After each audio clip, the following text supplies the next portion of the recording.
good enough? What do you think? And I said, I'm not reading them stories. They need to be in this book. Right. When they are in the book, then that is official. That is the reader of a story when it's in a book that it's supposed to be in. I felt that to me, it was like cheating. Like I had information before anyone else had it. Right. So I said, no, I'm not reading it. Your story is your story. And however which way you put it, just put it in there. Okay. And when I said when the book comes out is when I'll read it. I'll read your story once it get in this book where it's sealed, safe, and delivered in the book. Yeah. Then I feel that I should be just the same as anyone else having the opportunity to read the story. Oh, that's amazing. There was the sense that you didn't put them beneath you because you were the one compiling their stories. It was just a matter of you cared so much for the integrity of what it is that they were sharing that you said, I'm going to be just like everyone else, and I'll wait until it's here in my hands and it's official. Right. So then let me ask, when you got the book in your hands, have you read their stories yet? You know what? No. I still feel like, ooh, I got to keep it. That makes sense. And you know, I missed that. I don't know why I missed it. Yeah. But, oh, my nose itches. But I hate that I missed that call because I definitely would have loved to be a part of that. But so when you release on April 15th, which is about 2 weeks from now, right? How can the listeners support you? Well, the one good thing is part of, these bright ideas that I come up with. Mm-hmm. We're going to be doing a private reading. Okay. And you can opt in to be a part of that. And then we'll be doing a public discussion. So to give people who've had purchased the book ahead of time, because it's how Amazon is, you can go and get it.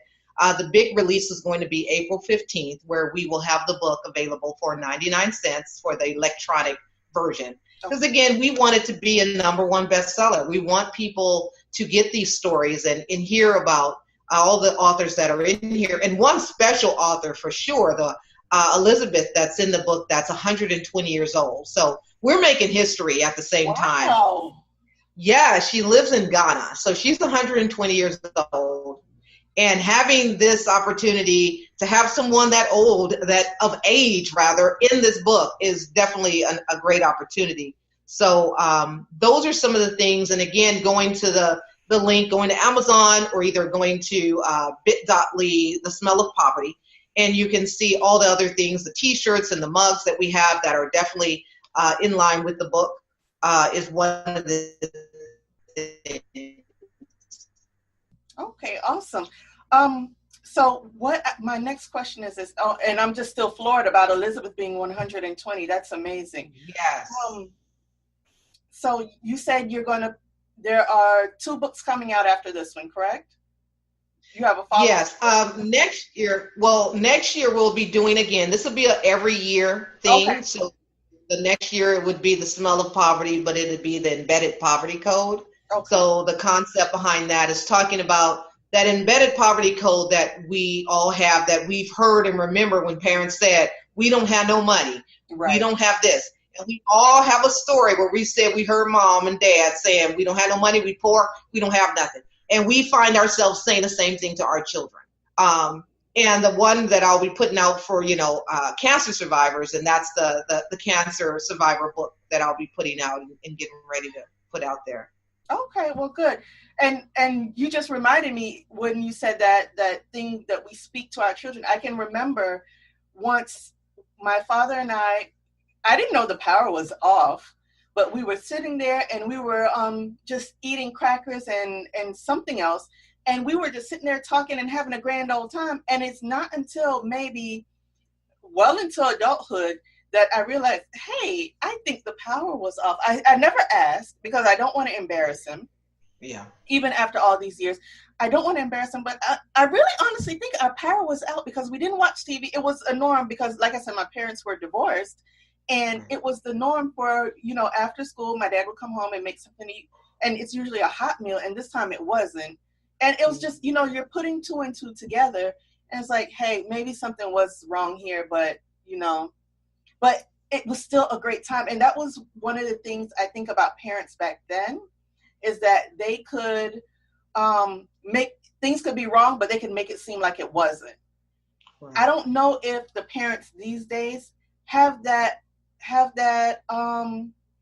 skill set, because they're the microwave generation. They're used to having things how they are, where they are right now, and if they're not, they'll go somewhere else and get it. So how do you think this book can speak to the microwave generation?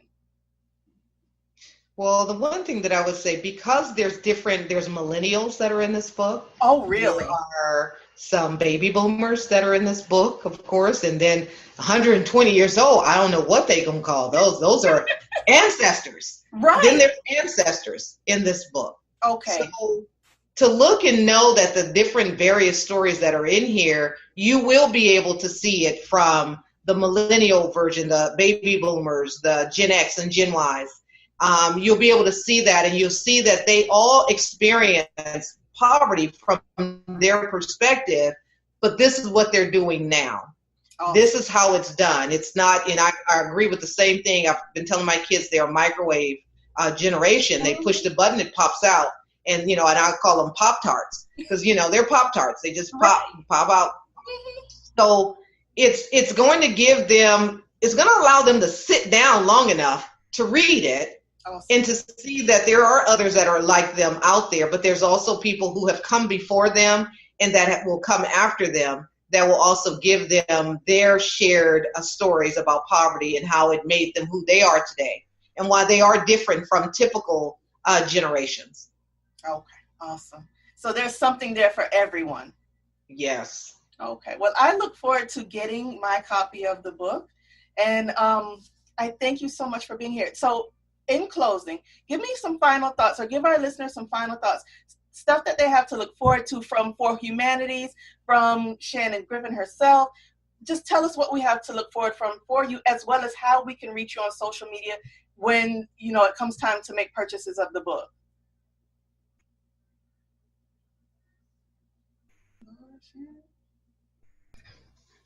Oh, go ahead.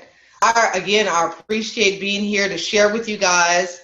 Again, I'm Shannon. You can find me as Shannon Griffin on all social media as far as Facebook. You can find me Coach Shannon Griffin under the Cancer Recovery Strategist.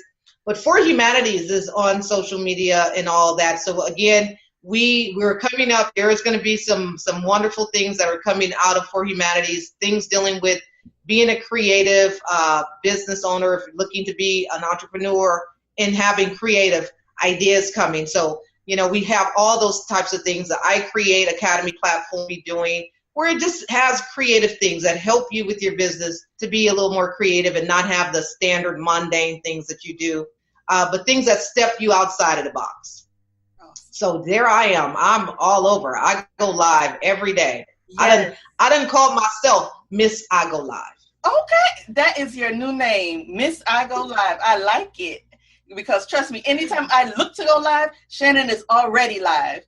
So it is just great to have you here. I appreciate you taking the time. I look forward to interviewing the majority of the women that are in the book, and just to get this out there, because there is nothing more important than rewriting our poverty code so the children don't have to go through it like we did.